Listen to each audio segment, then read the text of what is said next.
What's going on, Vault Dwellers? My name is Data. Hope you're doing well out there. Today I'm going to talk about junk piles, and more importantly, junk extractors and all the goodies that you can pull out of there. And I'm going to show examples of that also. So you're wandering around Appalachian, all of a sudden you see this big pile in the ground, and you're like, wow, somebody left a pile of junk there. Definitely walk up to it. You can gather resources from it. That is what it looks like. And I'll give an example of some of the stuff you can pull out of there. That would be a bread box, plunger, magnet, and a whole plethora of other things. You can take these to your area, your crafting stations, and scrap them down for junk. I'm going to throw in a bonus tip. If you find an area that you're interested in and want to come back to it, for immersion reasons, I'm going to pull out my camera, take a few photos of the locality, and that way I'll have a visual reference to come back to it. Here is a map of all the junk piles in West Virginia on the map, so you can scout those out and find your favorite junk pile. The junk extractor gets 25 items before it fills up. Some of those things are aluminum, crystal, loose gears, molded plastic, ceramic, fiber, spring, rubber, circuits, fiberglass, screws, and cloth. Alright, once you've built your camp, you found your junk pile, you want to build your camp there. It's as simple as putting an extractor down on top of the pile of junk and start collecting the goods. This is what the extractor looks like. When it's running, it takes 10 electricity power to run, so make sure you have your generator set up with that. And if you're wondering how to set up the extractors, that is very simple. Go into the camp menu system and go under resources. It automatically shows up. It only shows up in your resource category when you're near a junk pile or any other mineral deposit. Otherwise you won't have that particular function. And these things then just snap into place. Hook it up with some power and you're collecting junk like a good old junk collector. Alright, next thing I'm going to do, first one is going to be full with 25 items.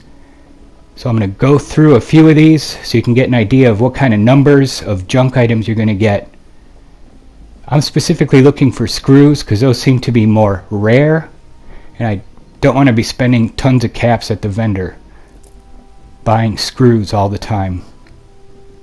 It looks like you get about 1, 2, maybe 4 or 5 items at most of any individual item. So this is going to be a long-term process of collecting. It's not a gold mine where you get everything at once. It's a junk pile. And it's going to be moving rather slowly. So I'm going to do several more pulls out of here so you can get an idea of the kind of stuff that we're going to get. There's 2 loose screws. These take at least, I've been coming back every hour or so. Sometimes they're completely full with the max 25 items. Sometimes my adventures last a little longer. Maybe in about 2 hours. Try to keep up with it. Here's another pull. That one just had 2 springs and always a raw cloth. So these things will add up over time. It just takes some time.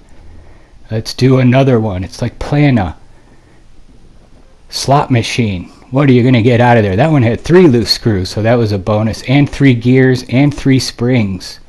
So that one was a definite winner on that one. Junkyard dogs are not included with the extractor, but they should be. Alright, let's carry on with the pulling of the junk extractor stuff. There's 3 more loose screws, 1 aluminum scrap, 1 loose gear, 1 loose spring. So you basically, seems like you get a max of 5 items of any individual item. 5 crystal shards, 5 optic bundles. There's the 5s. That just took up space. I'll get less screws. That one was kind of weak. That was a weak pull out of that one. Alright, moving on to another one. I'm going to keep doing this so you get an idea of what's going on here. Alright, 5 loose screws. That one was a good one.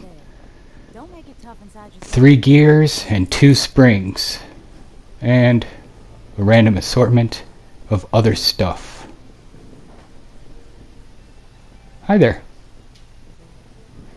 Fiberglass spool. Alright, 2 more loose screws, 1 loose gear. Alright, came back to this one pretty quick. It wasn't full with the 25.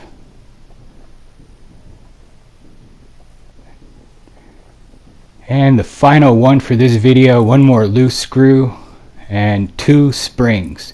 So these are definitely worth it. If you just sit your camp in the same area, just keep pulling off of it.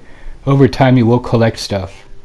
If you don't like to do that, you can just sell water, make some caps, and go buy a bulk amount of screws from the vendors if you're interested in saving time.